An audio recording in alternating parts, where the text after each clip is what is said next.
आम्हाला अभिमान भारतीय भाषेचा आहे हो। इंग्रजी भाषा आवश्यक आहे म्हणून शिकली पाहिजे, त्याचा आम्हाला विरोध नाही आहे, पण इंग्रजीला पायघड्या घालायच्या, बॉम्बे स्कॉटिश मध्ये शिकायचं, इंग्रजीला पायघड्या घालायच्या आणि या ठिकाणी खऱ्या अर्थानं भारतीय भाषांना विरोध करायचा, हा विरोध आम्ही सहन करणार नाही।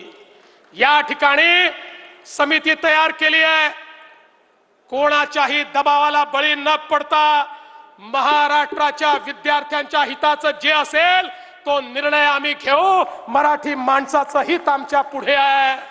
मग त्या तुमच्या मिस्टर प्रधानमंत्री त्यांना सांगा, या देशातल्या सगळ्या इंग्रजी स्कूल, इंटरनॅशनल स्कूल ज्या परदेशातून तुम्ही ते घेऊन येताय त्या बंद करून टाका ना। आरक्षणाची मागणी आहेच, करून टाका ना बंद। एक GR काढा ना, एक उत्तम GR काढा। तुम्हाला GR काढण्याची फार हौस आहे, देवेंद्र फडणवीस एक GR काढा निदान महाराष्ट्रात तरी।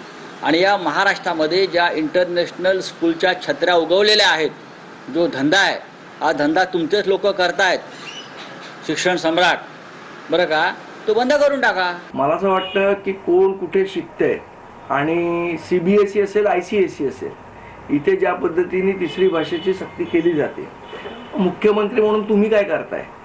आज स्टॅलिननी तामिळनाडूमध्ये तिसरी भाषा रद्द करून घेतली, CBSE मध्ये पण ICSE मध्ये पण। मग आमच्या मुख्यमंत्र्यांना काय असं वाटत नाही की आपण करावं? इंग्रजी शाळेतच शिकलो, पण मराठीवर आमचं पण प्रभुत्वच आहे ना। आम्ही कदाचित त्यांच्या एवढं बोलत नसू, मी शेवटी आव्हाड आहे, ते फडणवीस आहेत, हा फरक आलाच। भाषावरती कोणाचं प्रभुत्व हे शिक्षण आणि शाळेत कुठल्या गेल्या ह्याच्याने येत नाही हो। देवेंद्र फडणवीसांनी एक काम केलं पाहिजे ना, महाराष्ट्रामध्ये इंग्रजी अनिवार्य करून टाकली पाहिजे। त्यामुळे कोणावर टीका करण्यापेक्षा तुम्ही जो GR काढला होता तो GR का वापस घेतला, त्याचं उत्तर का देत नाही फडणवीस? त्यामुळे आपली चूक लपवण्यासाठी दुसऱ्याची टिंगल करणं त्यांनी बंद करावं। असं आहे की गुजरातची मंडळी CBSE शाळेमध्ये जातात, त्यामुळं त्यांना भाषेचा अभिमान नाही आहे का?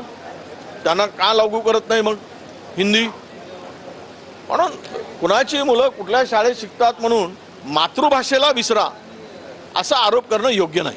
GR मागे घ्यावा लागला, दिल्लीवरनं आलेला आदेश हा कुठेतरी तसा राबवता आला नाही, यामुळे काही नेत्यांचा इगो तिथं कुठेतरी हर्ट झालेला आहे, त्यांना त्या बाबतीत वाईट वाटतंय आणि वाईट वाटत असल्यामुळे काहीतरी बोलायचं म्हणून बोलून जायचं असं कुठेतरी धोरण सरकारने अवलंबलंय असं आम्हा सगळ्यांना